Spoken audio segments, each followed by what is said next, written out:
I finally bought my first apartment after 7 years of hard work, saving every penny I could. The feeling of pride as I turned the key in my own door was indescribable. Then my phone rang. It was my dad demanding I give my apartment to my sister Amanda. His exact words stunned me. "Your sister deserves this place more than you do." I felt my stomach drop as confusion and hurt washed over me. Before I tell you what happened next, let me know where you are watching from, and hit like and subscribe if you have ever had to stand up for what is rightfully yours. After graduating college with substantial student debt, I spent the last 7 years of my life working multiple jobs simultaneously. At 29 years old, I had become accustomed to the grinding schedule of back-to-back shifts, often sleeping just enough to function before starting all over again. Unlike many of my friends who received financial support from their parents for education or housing, I never got a dime from my family. My father always made it clear that I needed to make my own way in the world. Our relationship had always been strained. From an early age, it was obvious that my younger sister Amanda was the favorite child. Where I received tough love and expectations of independence, she got encouragement, praise, and what seemed like unlimited financial support. I had learned to accept this dynamic, focusing instead on building my own life through hard work. The apartment hunt had taken 6 months of painstaking searching, comparing, and visiting properties. It was nothing fancy, just a modest one-bedroom unit in a safe neighborhood, reasonably close to my workplace. What made it special was that it was mine, bought with money I had earned through countless overtime shifts and years of sacrificing any luxury or comfort. I had skipped vacations, declined social invitations, and lived in a tiny shared apartment with 3 roommates to make this happen. When I finally received the keys to my new place, the emotion overwhelmed me. Standing alone in those empty rooms, I felt a sense of accomplishment that made every sacrifice worthwhile. This was the beginning of a new chapter 1, where I could finally build something for myself. I spent days cleaning, painting, and slowly furnishing the space with carefully selected pieces that fit my budget but made the apartment feel like home. To celebrate this milestone, I decided to invite my family over for dinner. I wanted to share this achievement with them, despite our complicated relationship. I spent the entire day preparing a special meal, making sure everything was perfect. My mother and older brother arrived on time, bringing a small houseplant and bottle of wine as housewarming gifts. They seemed genuinely happy for me, exploring the apartment with encouraging comments. My father and Amanda arrived nearly an hour late, offering no explanation or apology for their tardiness. Dad barely acknowledged the apartment, giving only a cursory glance around before asking when dinner would be ready. Amanda walked through the rooms with a critical eye, making comments about the modest size and asking why I had chosen this neighborhood when there were so many nicer areas. The tension was palpable throughout the meal. I tried to keep the conversation positive, sharing stories about the purchasing process and my plans for the space. My mother and brother engaged enthusiastically, but my father remained mostly silent, while Amanda dominated the conversation with stories about her recent shopping trips and social events. As we finished dessert, my father cleared his throat and leaned forward. "Jason, we need to discuss something important." His tone immediately set alarm bells ringing in my head. Amanda needs a place to stay. Her boyfriend and she have broken up, and she needs somewhere to live right away. I looked at Amanda, who had not mentioned any relationship problems during dinner. Before I could respond, my father continued, "I think you should let Amanda have this apartment." The silence that followed was deafening. I stared at him in disbelief, waiting for some indication that this was a poorly conceived joke. There was none. "You have always been independent," he continued, his voice matter of fact. "You can keep renting like you have been. Amanda needs this more than you do right now." Across the table, Amanda sat with a slight smile playing at the corners of her mouth. She said nothing, letting our father make her case for her. I felt dizzy with shock. "Dad, I just bought this place. I worked for 7 years to save enough money. This is my home." He waved his hand dismissively. "That is just what responsible adults do, Jason. You did what was expected of you. Amanda is in a crisis right now." I looked around the table. My mother stared down at her plate, unwilling to meet my eyes. My brother shifted uncomfortably, but remained silent. No one was willing to stand up to my father. "I am sorry about Amanda's situation," I said carefully, "but I am not giving her my apartment. I can help her look for a rental, maybe help with the security deposit, but this is my home." The silence that followed my refusal seemed to shock everyone at the table. My father's face darkened with anger, clearly unaccustomed to having his directives questioned. "You would put your own selfish desires above helping your sister," he demanded, his voice rising. "After everything this family has done for you," I almost laughed at the absurdity. "What exactly has the family done for me, Dad? I paid for my own education, my own car, my own living expenses. I have never asked for anything." Amanda suddenly burst into tears, a performance I had seen many times before. "I knew you never loved me," she sobbed. "You have always been so selfish, Jason." "I have nowhere to go." My father stood up, towering over the table. "If this is how you treat family, perhaps you should reconsider what family means to you. This conversation is not over." He gestured for Amanda to follow him and stormed out without another word. My mother and brother made awkward excuses and left shortly after, leaving me alone in my new apartment that no longer felt like the achievement it had been just hours before. The next few days brought a barrage of messages and calls from both my father and Amanda. Each communication escalated in emotional manipulation, with my father alternating between guilt trips and outright threats about my place in the family. Amanda sent tear-filled voice messages about how desperate her situation was, though she never actually addressed why she could not simply rent an apartment herself. My father recruited other family members to his cause. Aunts, uncles, and cousins began reaching out, all with the same message: family comes first, and I needed to help my sister in her time of need.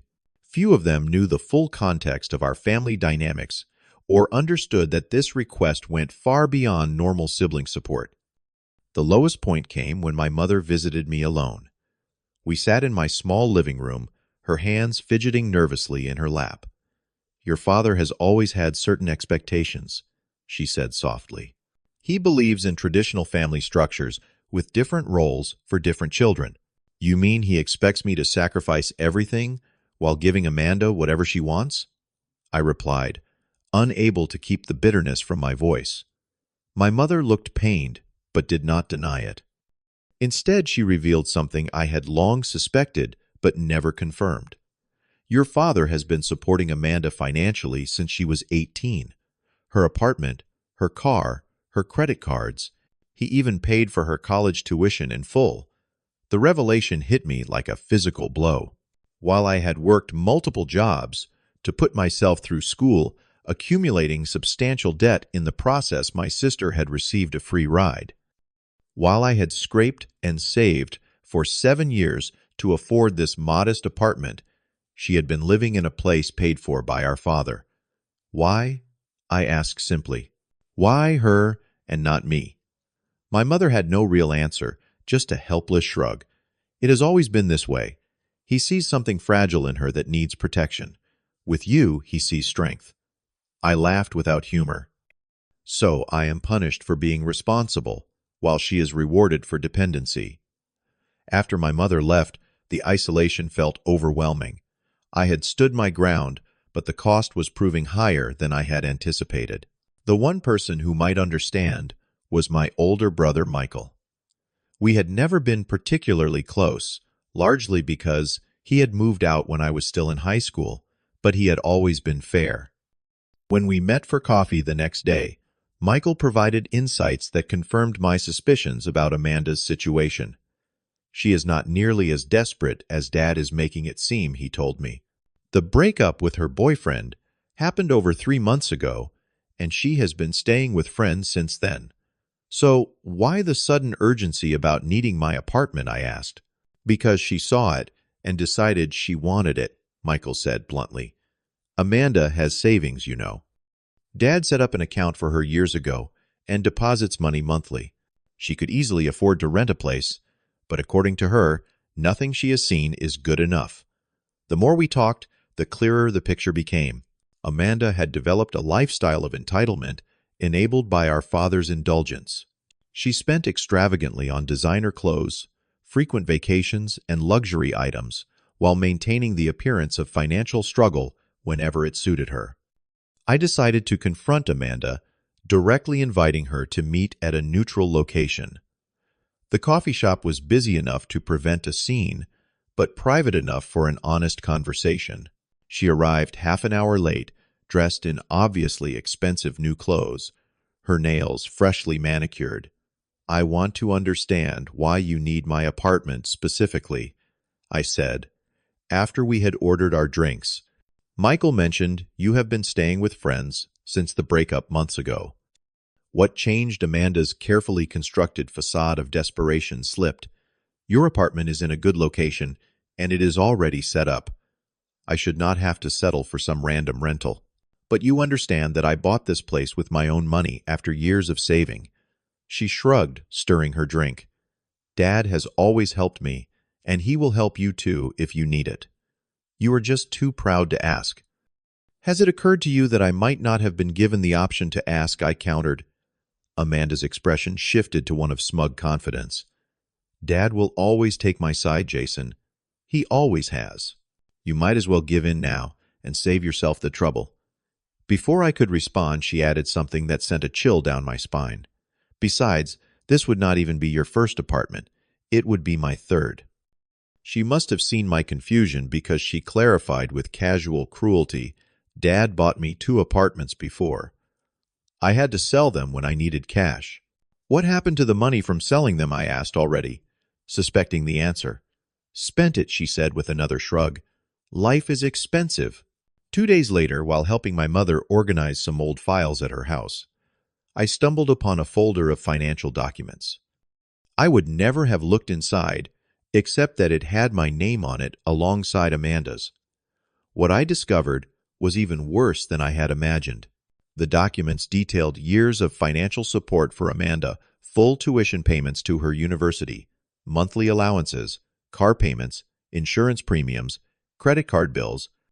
By contrast, my section contained only a small college fund that had been depleted during my first semester and a note in my father's handwriting, "Jason must learn self-sufficiency."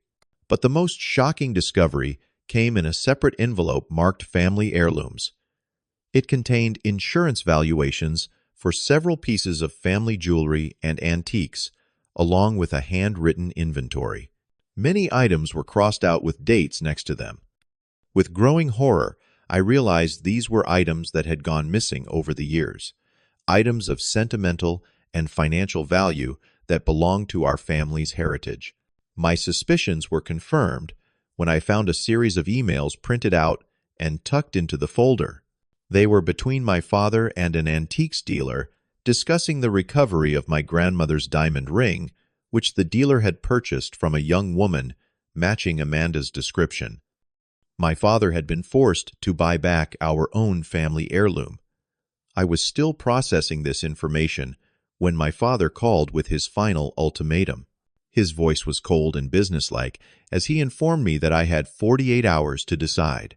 Either I would sign over my apartment to Amanda, or he would remove me from his will entirely.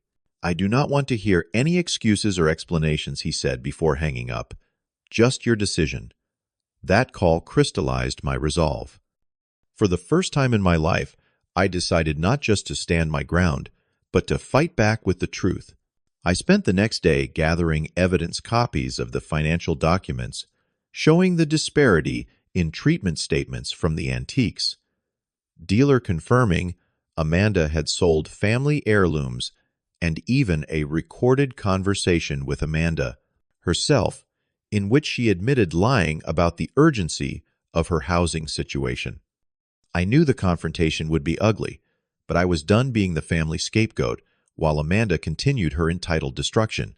My father summoned everyone to his house for what he called a family meeting, but what I knew was intended as my public shaming. As I drove there, I felt a strange calm. After years of accepting unfair treatment, I was finally going to speak my truth, regardless of the consequences.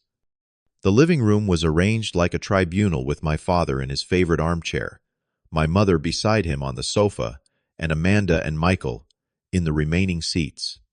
An empty chair faced them all, clearly meant for me. The symbolism was not subtle. "Jason," my father began as soon as I sat down, not bothering with greetings, "it has been 48 hours. What is your decision about the apartment?" I took a deep breath.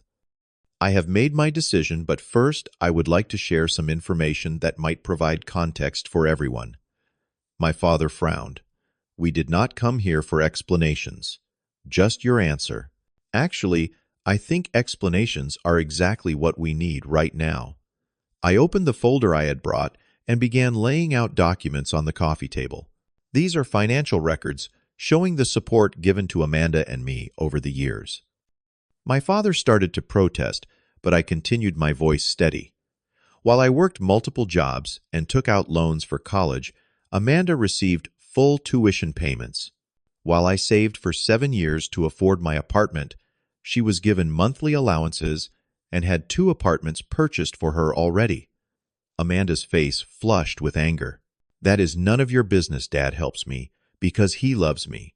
And what about loving me?" I asked, not just to her, but to my father. "Was I less deserving of support? Less part of this family?" My father's jaw tightened. "I raised you differently because you showed different capabilities. Amanda needed more help." "No," I countered. "Amanda was taught to need help. I was taught to survive without it. And now you want to take the one thing I have built for myself and give it to her." I played the recording of my conversation with Amanda, where she clearly admitted not being in any housing crisis and feeling entitled to my apartment simply because she wanted it. My mother's expression shifted from discomfort to shock as the truth of the situation became clearer. My father, however, remained unmoved. Family supports family, Jason, regardless of the circumstances. It was time for the final revelation. I placed the evidence of the sold family heirlooms on the table. Photographs of my grandmother's diamond ring, my grandfather's pocket watch, antique silver that had been in our family for generations, all with documentation showing they had been sold by Amanda. "If family is so important," I said quietly, "then perhaps we should discuss why these family treasures were sold for cash." The color drained from my father's face as he recognized the items. He had known about some of them going missing, but not the extent of the loss. He picked up a photo of my grandmother's ring, the one I knew had been particularly precious to him. "Where did you get these?" he asked, his voice barely audible. "From the same place you did when you had to buy back Grandma's ring from that antiques dealer on Maple Street." I turned to look directly at Amanda. "Would you like to explain what happened to these items? Or should I?" Amanda's composed facade crumbled completely.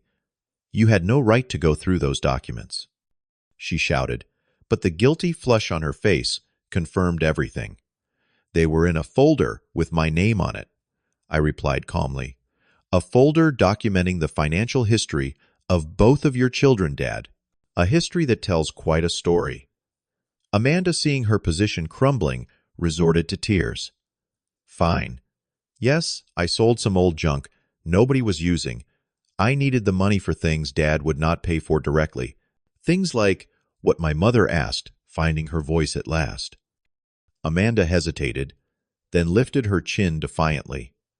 "Designer handbags. A trip to Cancun with friends. What does it matter? Those things were just collecting dust." My father's hands were shaking as he laid down the photo of my grandmother's ring.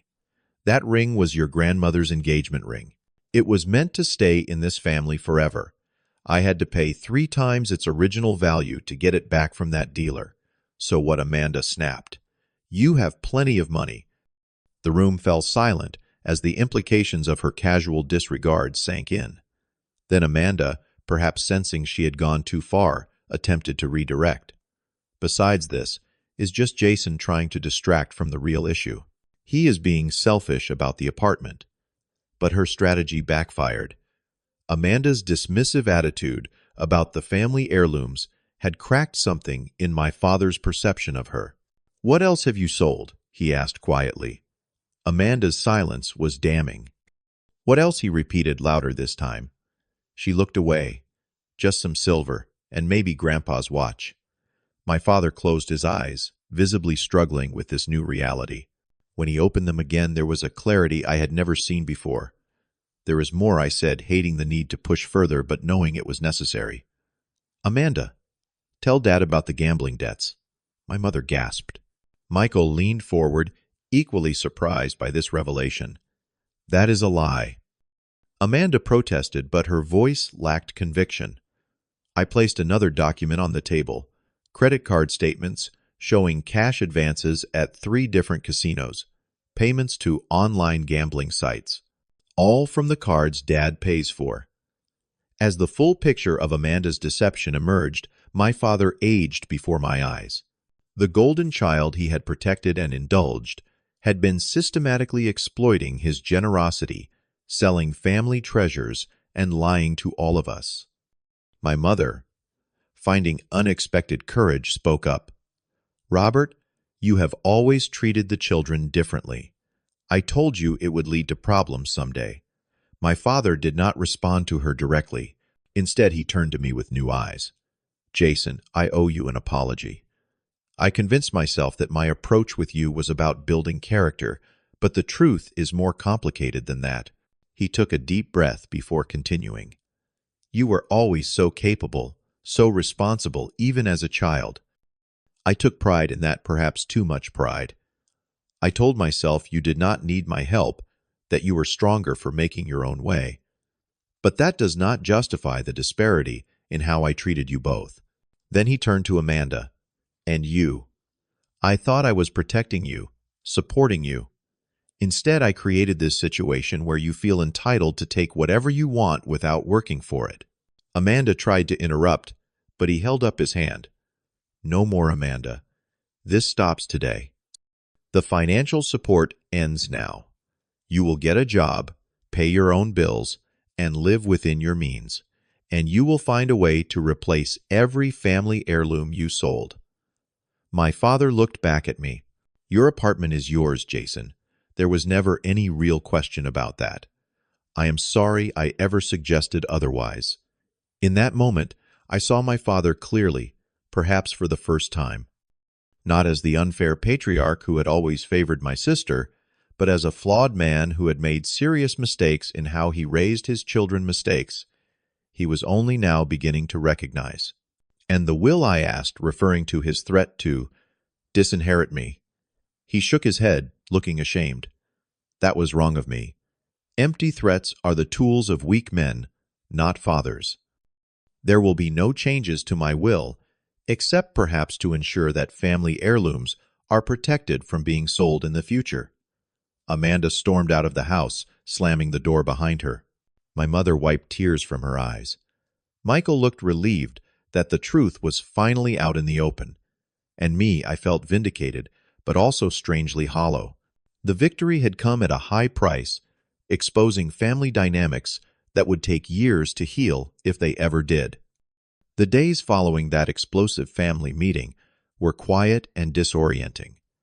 Back in my apartment, I experienced a strange mix of emotions, relief, tangled with lingering anger, and a surprising sense of grief. I had stood up for myself and won, but the relationship with my family would never be the same. I spent those first days truly making the apartment, painting walls, arranging furniture, creating a space that reflected who I was. Each decision, from the color of the kitchen backsplash to the arrangement of photos on the wall, felt like an affirmation of my independence and self-worth. There were moments when guilt crept in. Had I been too harsh? Should I have found a gentler way to reveal the truth? But then I would remember the years of unequal treatment, the casual expectation that I would give up something I had worked so hard for, and the guilt would fade, replaced by the certainty that I had done what was necessary. 2 weeks passed, with no contact from my father. I had heard through Michael that Amanda had moved in with a friend and was furious with everyone, particularly me. I was giving her space, recognizing that any attempt to reach out would likely backfire. Then my phone rang one evening. My father's name appeared on the screen, and I answered with trepidation.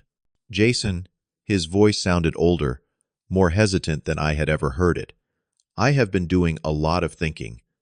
About you, about Amanda, about the kind of father I have been."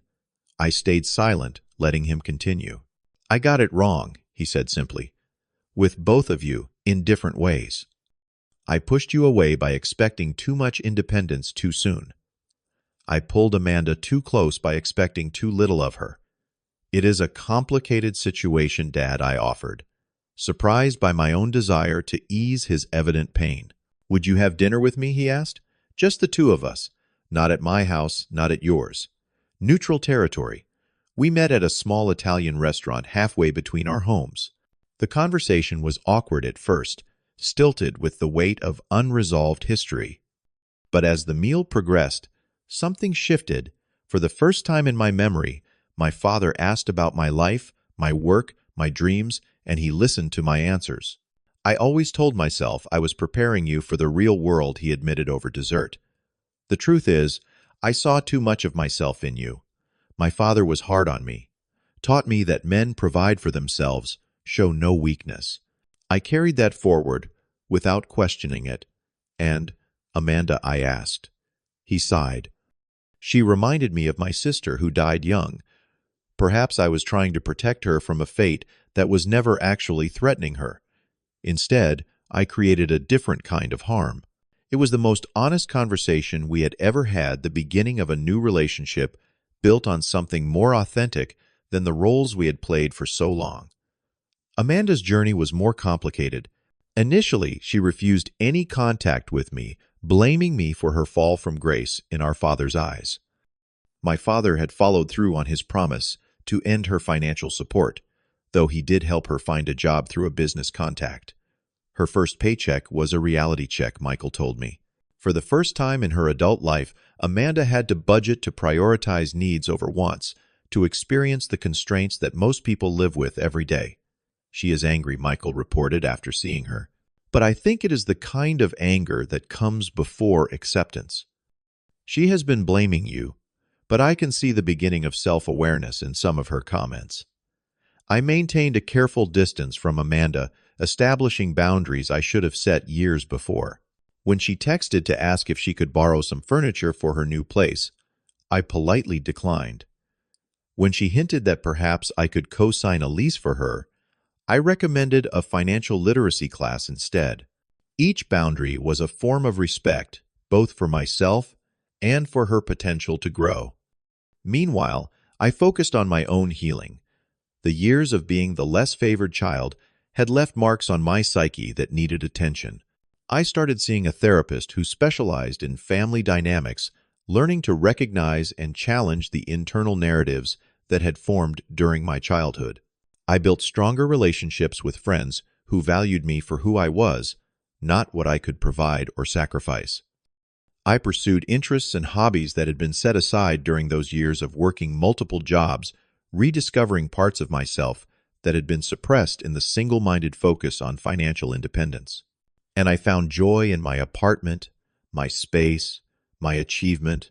Each morning, I would wake up and feel a sense of peace, knowing that these walls, this floor, this roof belonged to me, earned through my own efforts. It was a daily reminder of my worth and capability. The most profound lesson came 6 months after that family confrontation. Amanda called and asked to meet. We sat in the same coffee shop where we had spoken before, but everything was different. "I have been thinking a lot," she began, her voice, missing the entitled edge I had grown accustomed to, "about how Dad raised us, about how I have been living my life." She looked different, I realized. Her clothes were simpler, her makeup less elaborate. But the most striking change was in her eyes, which held a new kind of awareness. "I was awful to you," she said directly, "for years, taking things for granted that you had to work for. Expecting you to make sacrifices I would never have made myself." I nodded, neither denying her words nor adding to them. "I am not asking for forgiveness yet," she continued. "I do not deserve that. But I wanted you to know that I am trying to change. I have been seeing a counselor. I am learning to support myself. I am even saving to replace some of the family items I sold." It was the beginning of a different kind of relationship between us. Not the instant reconciliation of a television drama, but the slow, careful building of something new and potentially healthier. A year after my father demanded I give up my apartment, our family dynamic had transformed. My relationship with my father had evolved into something more honest and equal. Amanda was making genuine progress in developing independence and responsibility. My mother had found her voice, becoming more willing to express her opinions and stand her ground. And I had learned, perhaps the most valuable lesson of all, that true love, whether in families or elsewhere, requires boundaries. That sometimes the most loving thing you can do both for yourself and others is to stand firm in your truth. That sacrificing your needs and dignity does not actually help the people you care about. It only enables destructive patterns to continue. There is a saying that the truth will set you free. In my experience, the truth first makes things very difficult, forcing you to face realities you might prefer to avoid.